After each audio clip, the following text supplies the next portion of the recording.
Mayam, good morning. I say, go on to see the bako. I say, ngarang say, I him chupako.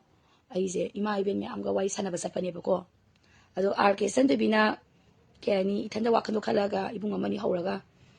Dum Garida, Dum Chatlaga, Ima, sing the way Sana say, Marum Ginwaba to the, I want the Hambira Noba. See Boba Kanga, the Akaina, explain all the no Kangzadri bako, my team is Amoina.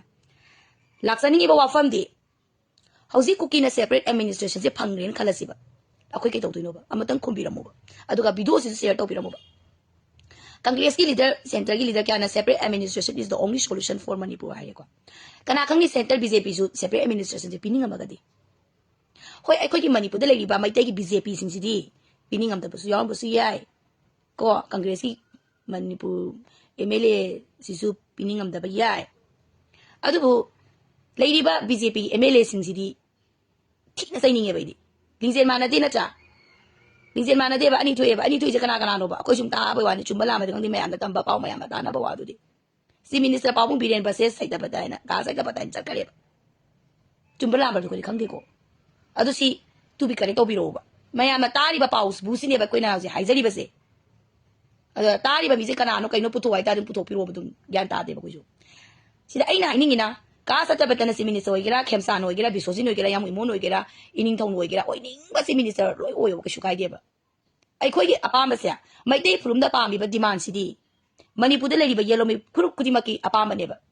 Number one, NRC palmeba. Number two, illegal immigrants in the Sang labor since they think never get a mata. Sinba City, learn a palmeba. Tanto illegal immigrants say, Mapam Sana proposed sending that Tambigiba palmeba. Makata Bada. Manipur sida may tayo ba si indigenous tribe ama niya ba indigenous tribe ama oira gusto nga si pa ba indigenous tribe ama gipang tok pa right in dan constitution na pibi ba right ado di ako'y pangtri ba ado di makata ba da Manipur asisi pangan biwa ba dunya ba NRC indigenous tribe ama gipang tok pa pangan ba illegal immigrants sing si wapo senen da tan tok pi ba systematic oina makata ba matamda ay ko gi reserve forest pasana kan ba growth of population, arithmetic growth of population, salan ba, cookie track ita mag-geometric to 451,000 salan ba do? Aduna ta ba? Yama systematic way ba demand ba? Kung nilay di ba si?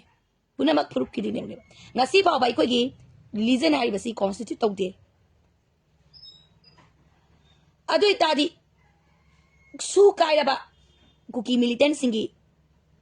warawat yung tobi ba? Silo yung pahami ba? Unauthorized scams hazalak ba sing? Tugay di ba? Ko. Sigumbagi mayama sibu tobigan niya ba tobang ngada ba leader dunia ba praja ko na pamise Congress ta sumangay ni BJP to sumangay Manipur gi ko adu ay na Manipur gi BJP amadi Congress ta wa pa mamtang haizage ba warning ne na kalasu ka shukai di ko party na political party na praja do warning thabadi yaraga praja na political party da warning amu counter warning tobadi yada bro yae ba kai warning ai ba taraga di Hari ba sigumla ba ay na hay basta criteria ko ako gi fencing nung sing kay adigi illegal immigrant ma'am se walam da bayay ko adu bu common expression lagi ba indigenous tribe ko di maki Manipur gi common expression lagi ba point do ne putok sa rise asiwa mayam se tawba nga moy da bu oy ta di Manipur dagi amuk hana thamban sa ta ba Manipur da amuk hana kubak se lenda ba Congress amadi BJP se baru pang na mutat ka ta ba ne si prajai ko na wakan ta na se ba Insan bagi wana tiya basidi ay wakan na lay gada ba neba ay koy na masida makoy ki politician center ki politician gen pang na bagi tamakta Manipur dalay liba MLA mantri BJP na Manipur dalay liba MLA Congress na tay bodo wo biki wan tong lagi ba kay wan tong lagi ba ay koy si indigenous tribe ni may tay se la si ba wa indigenous tribe mo bagi pang to ba koy di kay panggay ay koy li sa na may constitution talo ba ay koy pang to pa education do any pang to ba ra pang ba illegal immigrants proper senior da thambiu hai ba ne ba Manipur gi land resources ya mapam sana protection to biu hai ba ne ba mo gi thangwai gi maming pesa laga a tiger road jama road photong to ba ba ada ne thola se koi so kangla di na kada mong na peli gi thong la si ada di kangla di gi na sengmai ba ba ana mai tingong gi thong la se ada di kangla di gi na moirang ba ba na iwe le gi thong la se ya ka do akoy di pha di ba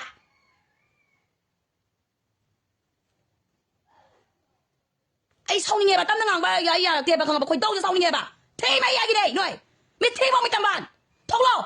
Mate kay bam ning thau ma thok lo leader ma thok lo kang ba BJP te ki su Congress so ha ngam ngam ne da da praja ma yam ne thangal ke ai khoi na kari ai hen ma demand tong ke ba mai tai praja na indigenous tribe ori ba Manipur sa mai tai praja na karam ba ai hen ma demand tong ke ba singa ma di lo ma na ba lo thamba iligi me ne purpose ne ta thoki ba ena si thamba kuki militants na tong ni ma kusi to ba se thingbi ba kari ai hen ma akoi na tong ke ba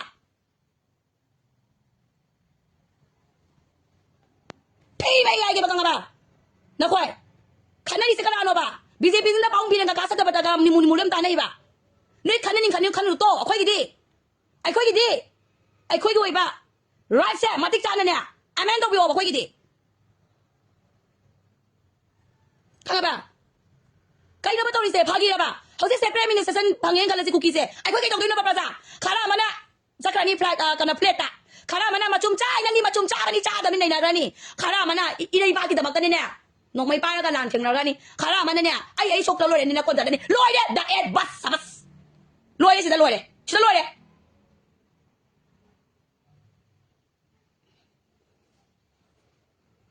pia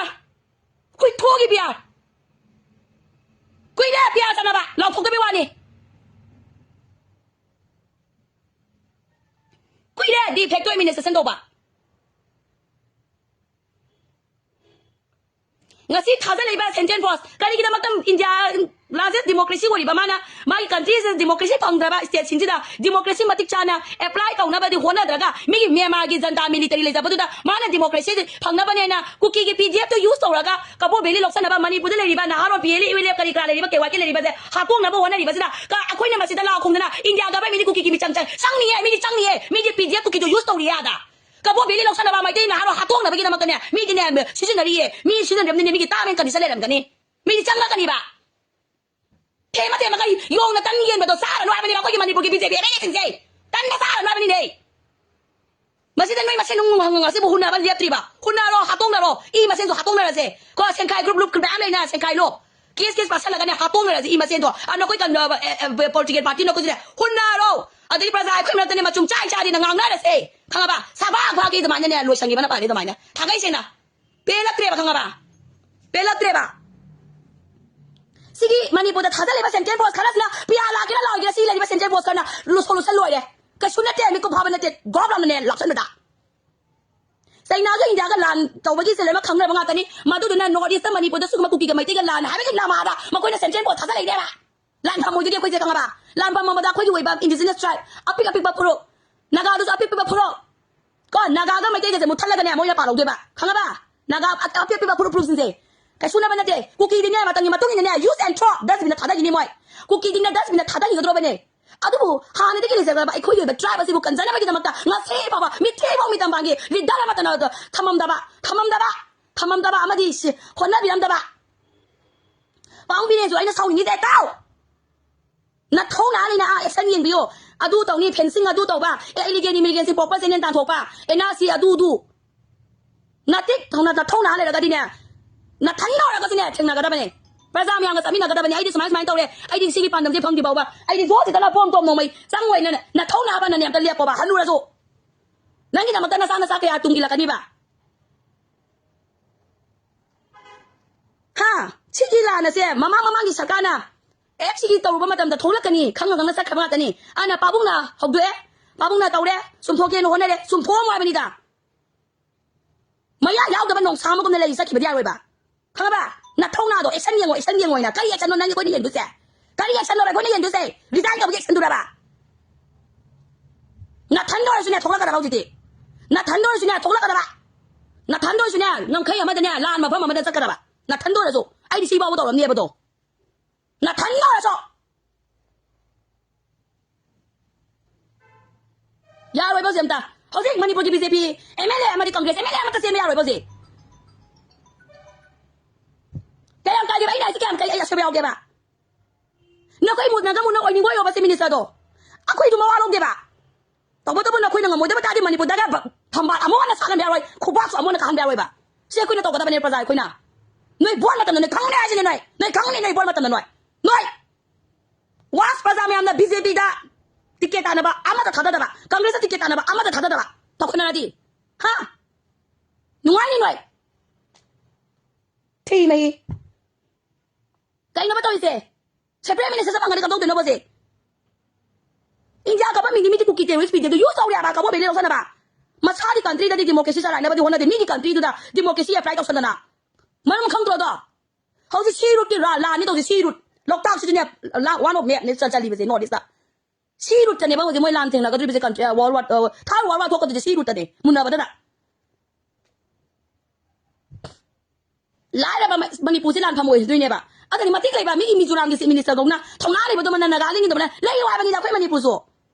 เลยว่าบันนี่ดานั่งนักคุยกันมักจะอัดจังมั่มโถโลกังเกรสได้ด้วยกันนะบีเจพีได้ด้วยนะอัดจังมันนี่จะมาโถโลหายไปแม่สิ่งพัฒนางามเนี่ยนะมายุ่งอะไรเนี่ยนะเนี่ยท้องยังไงตัวบีเจพีเอ็มเอลเอกังเกรสเอ็มเอลเอเลยว่าทัศน์เลยว่าเซนเทนโพสเนี่ยสิรถเซนมาเกสุนัตีเอไอ้คุยเนี่ยโนมาตาสุขบาลานซ์ละไอ้คุยเนี่ยโนมาตาเขาบราบันนี่ดาIndigenous tribe ama oibagi pangpam tokba NRC ma thambiu illegal immigrant mam sangzale base kanbiyo Indigenous tribe ama oibagi damakta in that constitution na pibi base fulfill o henbiyo ano one new act ama law ama amend tawbiyo hai banya ba ko gidi kaya yin ba hagi ba ko cookie terrorist na tawning ba kusi tawri ba government public place government resource public resource land resource da mo na tawning kusi tingbi wa ba ka ne baเอาที่เราไปโทรเลยสิรอกังลาที่นี่เสียงใหม่บอกว่าอารามใบเตียงกอนลำรถอารามใบเตียงกอนรถกูเชื่อสิอารามตัวนี้เปียไปแต่ไปสิลงนิ่งบอลบะกังลาที่นี่กันโนบอกว่าพยัญชนะสมบัติบอกว่าน่ะเปียเลยโยถูกครับกังลาที่นี่มวยรังบอกว่าน่ะยูเอเดฟกี้แต่กังลาที่นี่สมบัติที่กว่าตัวตะเคียนบอกว่าน่ะเกี่ยวกับเกี่ยงกี้ฮะโอ้ยโทรสิรอโอ้ยเราสิรอบะทุกสิ่งลำบีสิดาคนน่ะกูเชื่อสิลงนิ่งบะสักการิการิกาeverything happy jabi open บะเอเคไปแล้วก็ไอ้ที่วันหมดตัวทางฉันแล้วก็ลำบีสิดาทางกันสิเนี่ยทางอะไรเต็งคนสุกังลาจะไอ้ที่ว่ามาตัวดุคิลล์เวลาสุคิลล์เปลี่ยนสุคิลล์เกี่ยวกับเกี่ยวกับสุคิลล์อะไรที่กี่เลเวลปีปากอาซีปากกี่ร้อยละคิลล์สิดาเอาละสิบยาบมาตัวยากันได้ก็ได้ที่ไม่ที่บูดรูมิที่บองมิตัมบานที่ไม่ยากินเราจะที่ไม่เราจะที่ไม่เราจะเนี่ยมากูเลยละกันตอนนี้หน่อยอังงั้นบาลีจะทงหรอทงหน้าแบบแบบงานกันเราใช่จ้ะก็แบบมันมาโอ้ยฮะกันนอนตาก็